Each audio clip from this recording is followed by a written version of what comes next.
Well, we've talked here before about the early ground game. Let's go and put this up there on the screen. This is a peek very much into his overall plan. So the pro-DeSantis super PAC is planning on spending $200 million in a voter outreach push all across New Hampshire, Nevada, South Carolina, and Iowa. And the reason why, Krystal, is they believe that with the small number of voters in those states, those early primary states, that with the right amount of money, recruiting the right number of people, door knockers, that they can go and hire 2,600 field organizers by Labor Day and knock on any potential DeSantis voter 4 or 5 times on their door. So if you have in any way expressed this and you live in any of these states, good luck to you. Buy a Ring doorbell or something.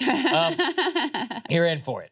But it's your own fault, though, because you expressed it. Rob is going to be at your doorstep Rob will every be day. at your doorstep. Rob and his people are going to be at your doorstep. But overall, I actually do think this is a smart play. So he's got, what is DeSantis's core strength? He's got a ton of money. He's got more name ID than anybody else. If there is any person in this race who poses any threat to Trump at all, it is Ron DeSantis. So what does he need? He needs good earned media, great headlines to give voters post-early states the permission to vote for him. He has to win Iowa or New Hampshire. I think there's no question. If he does not win either of those states, I think he's absolutely done for.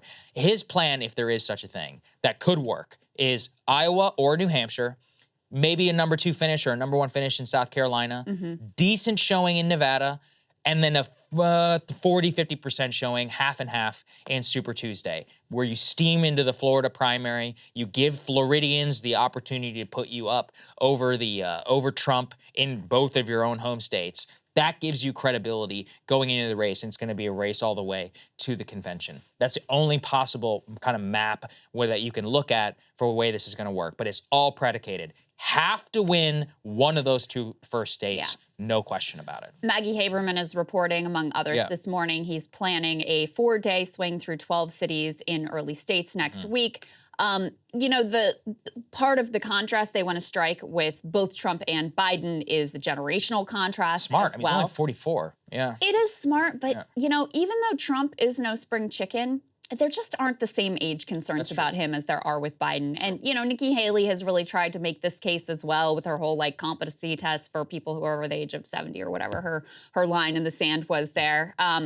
And I just don't know that it lands in the Republican primary the way that it lands with overall voters in terms of concerns about Joe Biden, because people age in very different ways, and there's just no sign that Trump is really slowing down or any real demonstrated concerns about his energy level or just like technical competence to handle the job.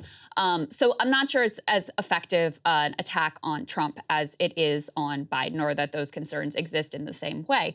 But this is the strategy you have to employ. I do think his, you know, some of his cultural right positions, in particular on abortion, I think they help him in a state like Iowa. Iowa's very grassroots. It's very hands-on. They expect to hear directly from the candidate and from the candidate surrogates.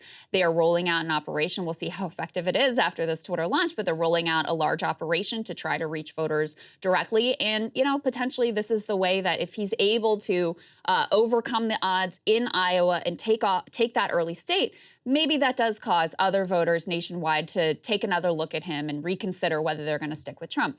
We're going to talk a little bit more about Trump's response to DeSantis, but you know, he also continues in both the Twitter Spaces and the interviews that he gave later on.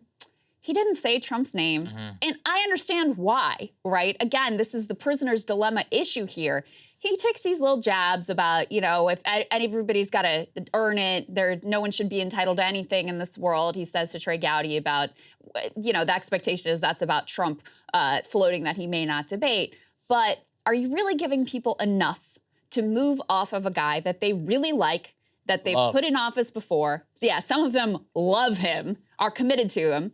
90% of the Republican base at least likes him and has affection for him and likes generally his policy positions and his plans, et cetera. I don't think that he has given voters enough to move off of the guy that they already like. Now, maybe Chris Christie comes in as a torpedo or somebody else does the dirty work for him. That's probably the best thing that he and these other candidates can hope for. That's just why I think Trump's not going to go to the debate. If it was just DeSantis on his own, then it would actually look terrible for him not to come. But if DeSantis is on a stage with Vivek Ramaswamy, with Nikki Haley, with Chris Christie, with Chris Sununu, with Asa Hutchinson, and all these other people, then and they're all going to be taking shots at him. Bingo.